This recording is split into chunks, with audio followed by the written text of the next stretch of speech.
Hello दोस्तों, स्वागत है आपका अपने परिवार एग्जाम क्लासेस में। दोस्तों, आज हम फिर एक धमाकेदार वीडियो के साथ उपस्थित हुए हैं जो कि संबंधित है प्रमुख घास के मैदान से। दोस्तों, आज हम जानेंगे कि कौन से घास के मैदान किस क्षेत्र में पाए जाते हैं और कौन से देश में पाए जाते हैं। दोस्तों, आप लोगों को पता होगा जैसे में कि 23.5 डिग्री उत्तरी अक्षांश और 23.5 डिग्री दक्षिणी अक्षांश के बीच में जो क्षेत्र होता है इसको उष्णकटिबंधीय क्षेत्र कहते हैं।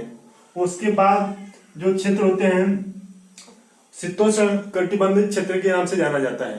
दोस्तों, इस क्षेत्र में 23.5 डिग्री उत्तरी अक्षांश और 23.5 डिग्री दक्षिणी अक्षांश के बीच में जो घास के मैदान पाए जाते हैं उन्हें उष्णकटिबंधीय घास के मैदान कहते हैं, और जो उसके बाद जो पाए जाते हैं घास के मैदान उसे शीतोष्ण कटिबंधीय घास के मैदान कहते हैं। जैसे दोस्तों बात करते हैं हम कि उष्णकटिबंधीय घास के मैदान कौन कौन से हैं। जैसे में बात किया जाए दोस्तों, जो सहारा मरुस्थल में पाए जाते हैं दोस्तों, सहारा में पाए जाने वाले घास के मैदान को सवाना घास के मैदान कहते हैं, सवाना। और बात किया जाए दोस्तों ब्राजील में घास के मैदान को क्या कहते हैं दोस्तों, ब्राजील में घास के मैदान को कैंपोज कहते हैं, कैंपोज कहते हैं। अब दोस्तों बात किया जाए कि वेनेजुएला में घास के मैदान को क्या कहते हैं। वेनेजुएला में घास के मैदान को लानोस कहते हैं। वेनेजुएला में घास के मैदान को लानोस करते हैं। अब बात किया जाए कि श्रीलंका में घास के मैदान को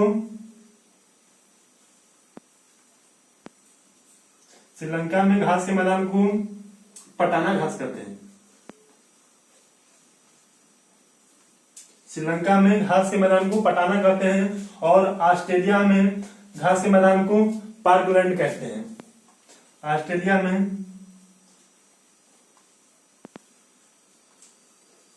ऑस्ट्रेलिया में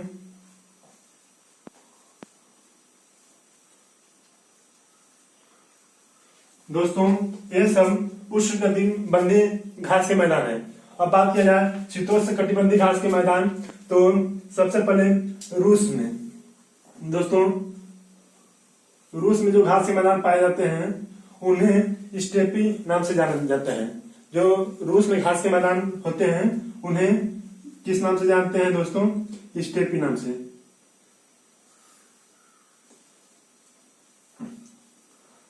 दोस्तों ये शीतोष्ण कटिबंधीय घास के मैदान है, ये उष्ण कटिबंधीय घास के मैदान है। अब बात किया जाए यूएसए, दोस्तों यूएसए मतलब यूनाइटेड संघ ऑफ अमेरिका। दोस्तों अमेरिका में जो घास के मैदान पाए जाते हैं उन्हें प्रेरी के नाम से जानते हैं। दोस्तों ये प्रेरी का अर्थ होता है जैसे रोटी का टोकरी, प्रेरी का अर्थ होता है रोटी का टोकरी। अब बात किया जाए कि अर्जेंटीना में घास के मैदान को क्या कहते हैं। दोस्तों अर्जेंटीना में घास के मैदान को पंपास के नाम से जानते हैं।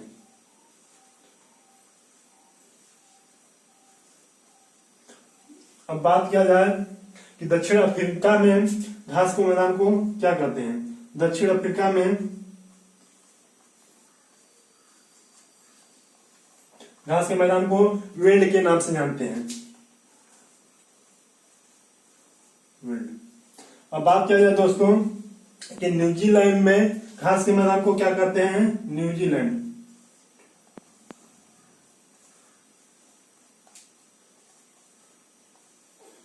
न्यूजीलैंड में घास के मैदान को कैंटोरी कहते हैं।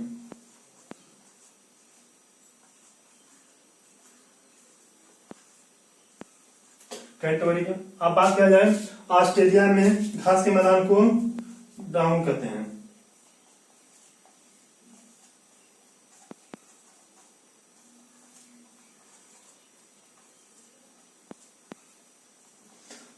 दोस्तों ये उष्णकटिबंधीय घास के मैदान है और ये शीतोष्णकटिबंधीय घास के मैदान है। दोस्तों एक बार फिर हम लोग रिवाइज कर लेते हैं। उष्णकटिबंधीय घास के मैदान सहारा में जो घास के मैदान पाए जाते हैं उन्हें सवाना के नाम से जानते हैं। ब्राजील में जो घास के मैदान पाए जाते हैं उन्हें कंपोज के नाम से जानते हैं। वेनेजुएला में जो घास के उष्णकटिबंधीय घास के मैदान पाए जाते हैं उन्हें लानोस के नाम से जानते हैं।